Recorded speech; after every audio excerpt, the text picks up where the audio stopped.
Tapi bila dia nampak kereta saya, dia nampak anak-anak dah start datang, dia akan bergerak tau pergi tempat lain. Because dia faham yang kat sini akan berlaku satu aktiviti pendidikan. Wow. Ya, Ustaz. Amazing. Ya. Lepas tu kan, kadang-kadang kalau kita sapu pun kan, ada je jarum. Tapi kita pun dah faham dengan situasi setempat tu. Yalah. Dan somehow diorang menghormati. Mungkin diorang rasa diorang dah tak dapat keluar daripada dunia itu, diorang respect pada inisiatif yang baik macam ni lah. Saya rasa kan setiap manusia kan, manusia yang macam mana pun Ustaz, dia mesti faham pendidikan tu benda yang paling penting.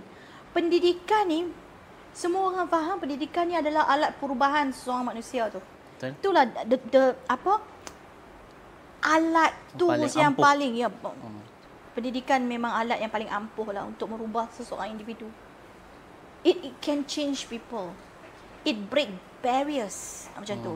Dan kalau dicakitkan sebenarnya, kita nak anak-anak kita ni belajar untuk apa tahu? Untuk dia pecahkan kitaran kejam kemiskinan tu. Dengan dia belajar lah, kita ada harapan bahawa dia boleh define what is a good life untuk dia.